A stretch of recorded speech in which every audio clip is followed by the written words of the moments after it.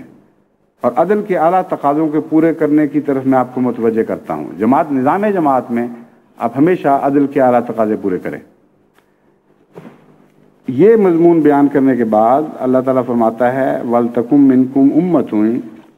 يَدْعُونَ إِلَى الْخَيْرِ وَيَأْمُرُونَ بِالْمَعْرُوفِ وَيَنْهَوْنَ عَنِ الْمُنْكَرِ وَأُولَٰئِكَ هُمُ الْمُفْلِحُونَ، کہ تم میں سے ایک ایسی جماعت ہونی چاہیے جس کا کام صرف یہ ہو کہ وہ لوگوں کو نیکی کی طرف بلائے اور نیک باتوں کی تعلیم دے اور بدی سے روکے، اور یہی لوگ کامیاب ہونے والے ہیں۔ یہاں امتن کا معنی عموماً مفسرین یہ لیتے ہیں کہ تم میں سے ایک حصہ ہو صرف، یعنی باقی لوگ بے شک نصیحتیں نیک کاموں کی نہ کریں، برے کاموں سے نہ روکیں، لیکن تم میں سے ایک حصہ ہو جو یہ کام کرے۔ میں سمجھتا ہوں کہ امتن میں جو نکرے کا استعمال ہے وہ عظمت کے لیے ہے۔ وَلْتَكُمْ مِنْكُمْ أُمَّةٌ، تم میں ایک عظیم قوم ایسی پیدا ہو جانی چاہیے، اپنی کثرت کے لحاظ سے اور اپنے تقوی کی بلندی کے لحاظ سے اور کثرت کے ساتھ پرخلوص نصیحتیں کرنے کے اعتبار سے ایک ایسی قوم ہو جس کو امتن کہا جائے، یعنی ایک عظیم الشان قوم۔ یدعون الی الخیر ویامرون بالمعروف، کہ وہ ہمیشہ خیر کی طرف بلائیں اور یامرون بالمعروف، اچھے کاموں کا، نیک کاموں کا، حسن معاشرت کا، معروف میں ساری چیزیں آ جاتی، حسن معاشرت کا حکم دیں، وینہون عن المنکر، اور برے کاموں سے روکنا شروع کریں، وَأُولَٰئِكَ هُمُ الْمُفْلِحُونَ، یہی وہ لوگ ہیں جو در حقیقت نجات پانے والے ہیں۔ یہ مضمون بیان کر کے پھر اختلاف کا مضمون دوبارہ شروع کیا گیا ہے، یہ بتانے کے لیے کہ جن قوموں میں نصیحت کرنے والے کثرت کے ساتھ ہوں اور ان کی نصیحتوں میں عظمت پائی جائے، برے کاموں سے روکنے والے کثرت سے موجود ہوں اور ان کے روکنے میں ایک قوت پائی جائے، وہ قومیں ہلاک نہیں ہوا کرتی۔ اس لیے اختلافات سے بچنے اور برائیوں سے بچنے کے لیے تم لوگ گونگی شرافت کی بجائے ایک بولنے والی شرافت اختیار کرو۔ تمہاری شرافت میں انفرادیت نہیں ہونی چاہیے، بلکہ تمہاری شرافت باہر نکلے اور لوگوں کو شریف بنانے والی شرافت ہو۔ ایسی شرافت نہ ہو کہ جی ٹھیک ہے جو کچھ ہو رہا ہے ہمیں کوئی فرق نہیں پڑتا۔ اس مضمون کو پرانے مفسرین میں سے تو کبھی کسی نے غلط نہیں سمجھا، لیکن آج کل کے مفسرین اس کا یہ مضمون لیتے ہیں، یہ مطلب لیتے ہیں کہ زبردستی بھی لوگوں کو روکو اور ڈنڈے مار مار کے نمازیں پڑھاؤ، ڈنڈے مار مار کے فلاں بری باتوں سے روکو۔ یہ حالانکہ اس مضمون میں دور کا اشارہ بھی اس بات کا نہیں، یعنی اس آیت میں اس مضمون کا کوئی اشارہ نہیں، نصیحت کا اشارہ ہے اور نصیحت کی عظمت کا ذکر ہے۔ کثرت کے ساتھ نصیحتیں کرو، اپنے معاشرے پر نظر رکھو، برائیوں سے روکو، اچھے کاموں کی تلقین کرو۔ یہ اگر تم کرو تو پھر اس کے نتیجے میں ہم تمہیں یقین دلاتے ہیں کہ تم لازماً نجات پانے والے ہوگے۔ وَلَا تَكُونُوا كَالَّذِينَ تَفَرَّقُوا وَاخْتَلَفُوا مِن بَعْدِ مَا جَاءَهُمُ الْبَيِّنَاتُ، ہرگز ایسے لوگ نہ بن جانا جو بکھر گئے، متفرق ہو گئے۔ وَاخْتَلَفُوا مِن بَعْدِ مَا جَاءَهُمُ الْبَيِّنَاتُ، اور کھلے کھلے نشانات پانے کے باوجود، ان نشانات کے آنے کے بعد پھر انہوں نے آپس میں اختلاف شروع کر دیے۔ وَأُولَٰئِكَ لَهُمْ عَذَابٌ عَظِيمٌ، ان کے لیے بہت بڑا عذاب مقدر ہے۔ اور عذاب عظیم کی ایک شکل تو اس دنیا میں بھی ہو سکتی ہے، مگر اگلی آیت جو شکل بتا رہی ہے وہ آخرت سے تعلق رکھنے والی ہے، وہ ہے یوم تبیض وجوہ و تسود وجوہ۔ ایک ایسا دن آنے والا ہے کہ جب بعض چہرے سیاہ ہو جائیں گے اور بعض چہرے سفید اور روشن دکھائی دیں گے۔ فَأَمَّا الَّذِينَ اسْوَدَّتْ وُجُوهُهُمْ، بس وہ چہرے جو سیاہ ہوں گے ان کو مخاطب کرتے ہوئے گویا ہم کہیں گے اکفرتم بعد ایمانکم، کیا تم ایمان لانے کے بعد کافر ہو گئے تھے؟ فذوقوا العذاب بما کنتم تکفرون، پس اس عذاب کو چکھو، وہی عذاب جو پہلے جس کا ذکر ہے عذاب العظیم، دراصل اسی طرف اشارہ ہے، اس عذاب کو چکھو جس کا تم بوجہ اس کے کہ تم نے انکار کر دیا اور تم نے کفر کی حالت اختیار کر لی۔ فَأَمَّا الَّذِينَ ابْيَضَّتْ وُجُوهُهُمْ فَفِي رَحْمَةِ اللَّهِ هُمْ فِيهَا خَالِدُونَ، وہ لوگ جن کے چہرے روشن ہوں گے اور سفید ہوں گے ان کے متعلق خوشخبری یہ ہے کہ وہ اللہ کی رحمت میں ہیں اور ہمیشہ اس رحمت میں رہیں گے۔ چونکہ اختلاف کا مضمون چل رہا ہے اس لیے یہاں مراد یہ ہے کہ وہ لوگ جو خدا کی رسی کو پکڑے رکھیں گے ان کے اوپر کفر کو غلبہ عطا نہیں ہوگا، اور وہ لوگ جو خدا کی رسی کو چھوڑ دیں گے ان کے جو باہمی اختلافات ہیں جو شروع میں آپ کو نجی اور معمولی دکھائی دیں گے، وہ اختلافات رفتہ رفتہ ان کو کفر کی طرف دھکیل دیں گے۔ بس آپ کے ایمان کی ضمانت حبل اللہ کو پکڑے رہنے میں ہے۔ اگر آپ حبل اللہ کو مضبوطی سے تھامے رکھیں گے تو لازماً آپ کے ایمان کی حفاظت کا وعدہ ہے اور قیامت کے دن آپ روشن چہروں کے ساتھ دوبارہ اٹھائے جائیں گے۔ اگر اس رسی کو چھوڑ دیا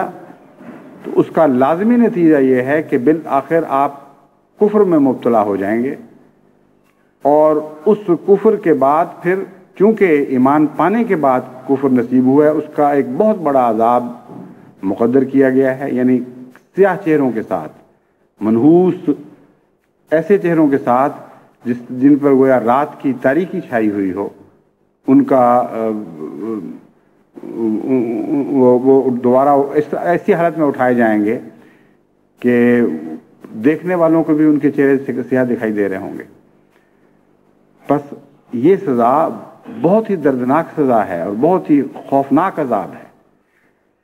اس سے بچنے کا طریق پہلے ہی بیان فرما دیا گیا ہے کہ حبل اللہ کو مضبوطی سے پکڑے رکھو، اس کے نتیجے میں خدا تعالیٰ تمہاری حفاظت فرمائے گا، تم ایک قوم بنے رہو گے اور قیامت کے دن روشن چہروں کے ساتھ تم دوبارہ اٹھائے جاؤ گے۔ فرماتا ہے تلک آیات اللہ نتلوها علیک بالحق وما اللہ یرید ظلم للعالمین، یہ آیات ہیں جو ہم حق کے ساتھ تجھ پر تلاوت کر رہے ہیں۔ اے محمد صلی اللہ علیہ وسلم، یہ نصیحتیں ہیں جو ہم تجھے کر رہے ہیں اور بہت ہی سچی نصیحتیں ہیں، ان کو معمولی نہ سمجھا جائے۔ وَمَا اللَّهُ يُرِيدُ ظُلْمًا لِلْعَالَمِينَ، یہ جو خوفناک عذاب بتایا گیا ہے اس کی ذمہ دار وہ لوگ ہوں گے جو ان نصیحتوں کو سننے کے بعد ان کا انکار کریں گے اور ان سے اعراض کریں گے، ورنہ اللہ دنیا میں اپنی مخلوق پر ظلم نہیں کیا کرتا۔ بس میں امید رکھتا ہوں کہ یہ دن جو آج کی حضرت مسیح علیہ السلام کے وصال کا دن ہے اور اس نئی صدی کا پہلا دن ہے جو آج ظاہر ہوا ہے، اس کے بعد آپ کے وصال کے دن آتے رہیں گے، لیکن اس دن کو تاریخی لحاظ سے ایک خاص اہمیت حاصل ہے کہ اگلی صدی میں داخل ہونے کے بعد یہ پہلا جمعہ ہم نے دیکھا ہے جو 26 مئی کو واقعہ ہو رہا ہے اور حضرت مسیح علیہ السلام کے وصال کا دن ہے۔ بس اس دن کو یاد رکھتے ہوئے ہمیشہ ان نصائح کو پیش نظر رکھا کریں جو قرآن کریم کی ان آیات میں بیان کی گئی ہیں، اور خلافت کے ساتھ وفا کے عہد کو دہرایا کریں اور خدا کی اس رسی کو جو آپ کے لیے دائمی کر دی گئی ہے۔ حضرت مسیح علیہ السلام فرماتے ہیں مجھ سے خدا نے وعدہ کیا ہے کہ قیامت تک اب یہ رسی قائم رہے گی۔ اس قدرت ثانیہ کو ساتھ چمٹے رہیں تو اللہ تعالیٰ اپنے فضل کے ساتھ آپ کے سارے اختلافات دور فرما دیا کرے گا اور آپ کو وحدت کی لڑی میں پروئے رکھے گا اور ہمیشہ آپ کے ساتھ حسن اور احسان کا معاملہ کرتا رہے گا۔ حضرت مسیح علیہ السلام کے الفاظ کے ساتھ اب میں اس خطاب کو ختم کرتا ہوں۔ آپ فرماتے ہیں سو عزیزو، اے عزیزو، جبکہ قدیم سے سنت اللہ یہی ہے کہ خدا تعالیٰ دو قدرتیں دکھلاتا ہے تا مخالفوں کی دو جھوٹی خوشیوں کو پامال کر کے دکھلا دے، تو اب ممکن نہیں ہے کہ خدا تعالیٰ اپنی قدیم سنت کو ترک کر دے۔ اس لیے تم میری اس بات سے جو میں تمہارے پاس بیان کی جو میں نے تمہارے پاس بیان کی غمگین مت ہو اور تمہارے دل پریشان نہ ہو جائیں، کیونکہ تمہارے لیے دوسری قدرت کا بھی دیکھنا ضروری ہے، اور اس کا آنا تمہارے لیے بہتر ہے کیونکہ وہ دائمی ہے۔ بہت ہی عظیم الشان خوشخبری دی گئی ہے۔ وہ قدرت دائمی ہے جس کا سلسلہ قیامت تک منقطع نہیں ہوگا، اور وہ دوسری قدرت نہیں آ سکتی جب تک میں نہ جاؤں، لیکن میں جب جاؤں گا تو پھر خدا اس دوسری قدرت کو تمہارے لیے بھیج دے گا جو ہمیشہ تمہارے ساتھ رہے گی۔ بس میں امید رکھتا ہوں کہ یہ قدرت جو ہمیشہ جماعت احمدیہ کے ساتھ رہے گی، جماعت احمدیہ کا ہر فرد بھی ہمیشہ اس قدرت کے ساتھ رہے گا اور کبھی اس سے بے وفائی نہیں کرے گا۔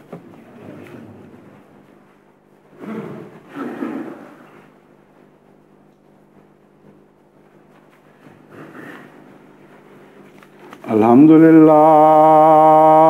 نحمدہ ونستعینہ ونستغفرہ ونؤمن بہ ونتوکل علیہ ونعوذ باللہ من شرور انفسنا ومن سیئات اعمالنا من یہدہ اللہ فلا مضل لہ ومن يضلله فلا هادي له ونشهد أن لا إله إلا الله وحده لا شريك له ونشهد أن محمدا عبده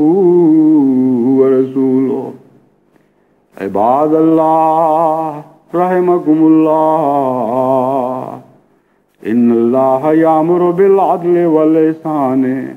وإیتاء ذی القربى وینہی عن الفحشاء والمنکر والبغی یعظکم لعلکم تذکرون اذکروا اللہ یذکرکم وادعوه يستجب لكم ولذكر الله أكبر